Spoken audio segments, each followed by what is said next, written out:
দুজনাতে চলে গেল ছাদনা তলায়। শ্রীমতী সঙ্গে সঙ্গে মালা হাতে নেই, মালাটা হাতে নিয়ে ছাদনা তলায় এলো। বানর আর ভালুক দেখে পিলিয়া চমকে গেল।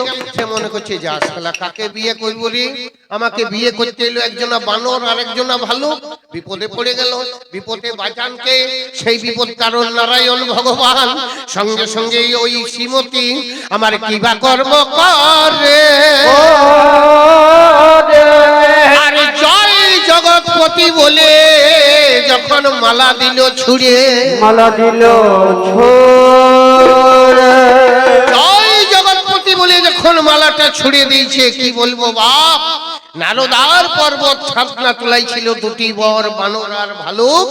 স্বয়ং নারায়ণ বৈকুণ্ঠ থেকে তখন থাকতে পারেন না, থাকতে পারে না।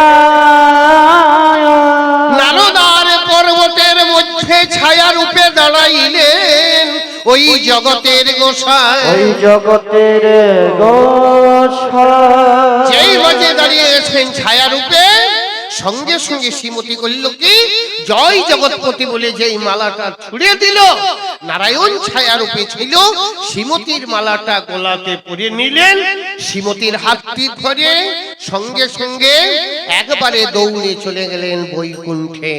নারদার পর্বত দুজনা দাঁড়িয়েছিল, দুজনা ফেল ফেল করে তাকিয়েছিল।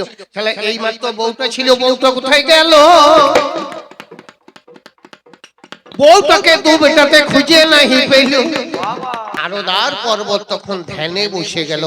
ধ্যান মার্গে জানতে পারলেন, ও তুমি ভগবান নারায়ণ, তুমি আজ আমাদের হব বউকে চুরি করে নিয়ে চলে গেলে। আজ আমি নারদার পর্বত বাবা ভাগনা, একজনা বানর একজনা ভালুক, আজকে যেমন আমাদের হবু বউকে চুরি করে নিয়ে চলে গেলে ভগবান, তুমি সত্য যুগে নারায়ণ। ওগো এ পাপের পরিত্রাণ নাহি তুমি পাবে,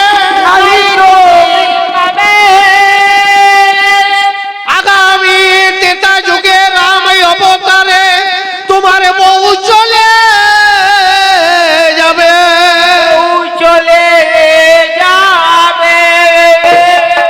আজ যেমন আমাদের বউটাকে তুমি চুরি করে নিয়ে চলে গেলে নারদার পর্বত, আমরাও তোমাকে অভিশাপ দিচ্ছি, আগামী ত্রেতা যুগে তুমি হবে রাম অবতার। আজ সত্য যুগে নারায়ণ, তুমি আমাদের বউ নিয়ে পালালে, আগামী ত্রেতা যুগে রাবণ এসে তোমার বউ সীতাকে হরণ করে নিয়ে চুরি করে নিয়ে লঙ্কায় যাবে। আর কথা দিচ্ছি, সেই দিন আমাদের দুজনাকার অবদান তুমি বুঝতে পারবে। সেদিন এই বানর আর ভালুক ছাড়া তোমার বউটা কোনোদিন উদ্ধার নাহি হবে। আজ অভিশাপ দিয়েছিলেন মনে দেখুন ভেবে, মনে দেখো ভেবে। তাহলে বানর আর ভালুক ছাড়া বলুন তো রামের স্ত্রী সীতা কোনোদিন উদ্ধার পেয়েছিল? পাই নাই। তাহলে বউটা গেল কি কারণে? একমাত্র এই বেটার কারণে। এই বেটা কারণে